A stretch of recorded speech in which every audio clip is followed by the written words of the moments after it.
Hey guys, welcome back to my channel. It's been a while since I've done my last video, but I've recently been asked a question by a couple of people. What's one of the cheapest ways to get into medium format film photography? So that's what we're going to look at today.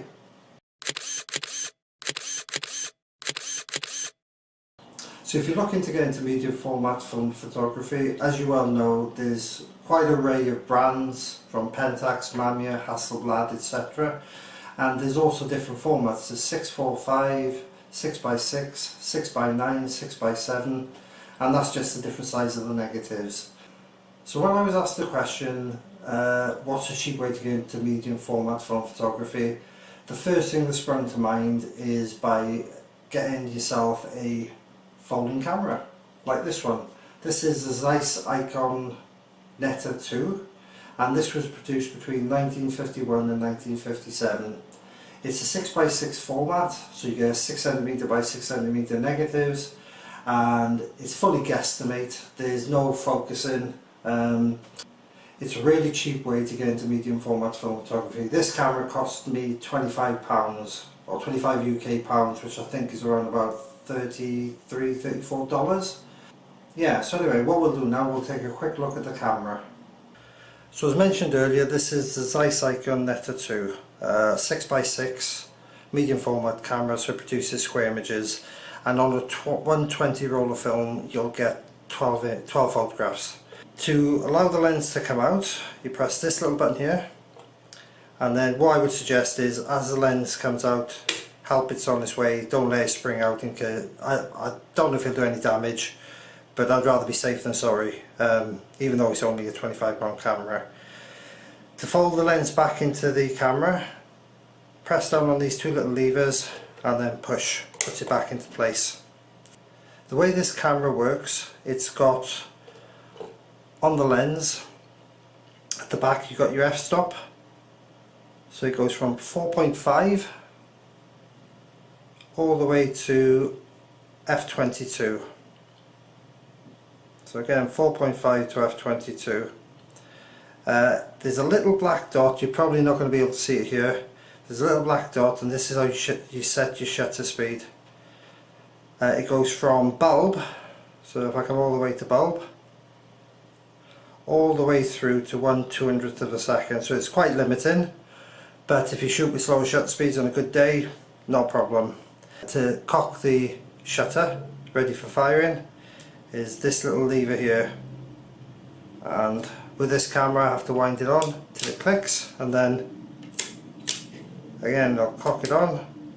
It won't fire until I wind the film on, and then there you go. And this then is your focusing, and this goes from 4 feet all the way through to 48 feet and then infinity. Again, it's a guesstimate, so basically zone focusing. There is no way of other focusing, and yes, you get an external rangefinder. So now what I'll do is I'll turn the camera around and I'll show you how to load a roll of film. To open the back of the camera, there's this metal strip here. You push down, it's a bit awkward, and then that releases the back and the back opens. Normally with film cameras, you have the empty spool on this side, and you put the film spool on this side, then pull the film over, thread it into the slots on this one, for example here, on this side, and you wind it on. However, with this camera, the wheel turns this way, so you load the film spool into this side, pull the film over, thread it into the empty spool, and then you wind it on. And then as the film winds on, you'll see a line, and you line it up to the middle of the camera. And once the film's in, you close it, you lock it, and there's a little red window here, and what happens is you wind the film on until you see the number 1 in there. Once you see the number 1 in the window, that's your first exposure, you're ready to go. One other thing with this camera as well, it has no light meter, so you have to use an external light meter. There's plenty of free ones for free apps on your phone. I've got a Panasonic Sekonic digital light meter, but I tend to use my phone more than anything else. One extra accessory I bought was one of these. It's a rangefinder for cameras like this and for guesstimation. So basically, if you've never used a rangefinder, when you look through this view piece here, what you'll see is the one lens will have the image that you're looking at, and the other lens, so you've got one lens on the left and one lens on the right, one there, one there. So the one lens will have the image, and then what you'll do, you'll see like a ghost image from the second lens, and the idea is to line them up like a split screen. Where split screen is a solid image, this has a clean image, and it's almost like a ghost effect. And then you line them up, and then what will happen is on the back of this little rangefinder you'll see it's got a distance scale. So for example, this goes from 3 feet to 40 feet and then infinity. So what you'll do is you'll line up this on top of the camera like this, you look through, then you do your split screen, line it up, and for example this is telling me from me to the camera is 3.4 feet.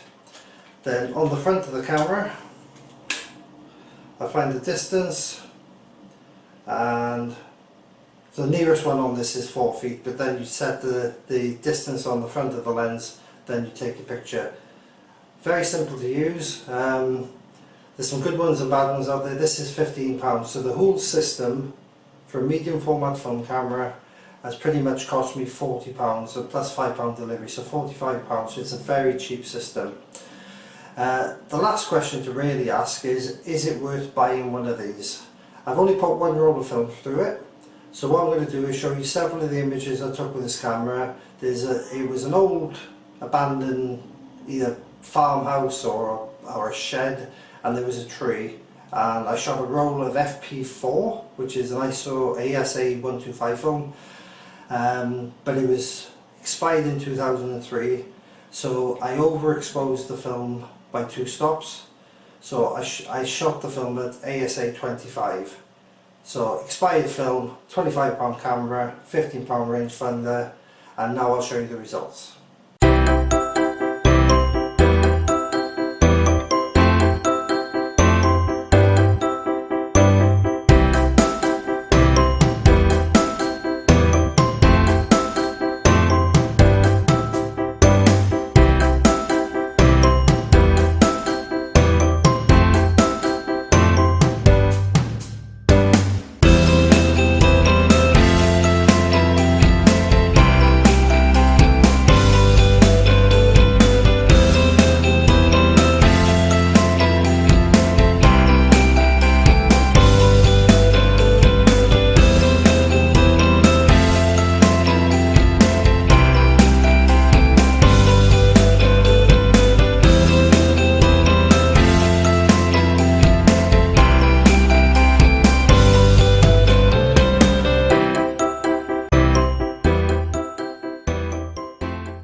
So there you go guys, that's the Zeis Ikon Nettar II. It's a simple folding camera with a 6x6 format, and I was really impressed with the images, how they came out. Not necessarily artistically, because I just wanted to put a test roll through it just to make sure that the negatives work, the camera worked and the negatives come out. So for £25, I mean, you can pay a lot more. For example, the Voigtland, the Bessa 6x9, you can pay for a folding camera that's probably 80-90 years old, you're probably paying about 150 UK pounds. But mine, 25 quid, still works, no problems, no light leaks, the bells are good, still takes images. And the one thing I forgot to mention earlier in the video is that it's worth checking the shutter. So basically set it on 25th of a second, take a picture, so that should be quite slow, and then if you put it on 1/200th of a second, you press the shutter, it should be fit reasonably quick. And with mine it is. Whether it's actually fully accurate, I don't know. I've got no way of testing it. Anyway, hopefully you've enjoyed the video. I know it's been a while, just busy with work, family commitments, the usual stuff, but I will hopefully try and do a few more videos in the very near future. Anyway, thanks for watching. If you like the video, please subscribe, and I'll catch you next time. Ciao for now.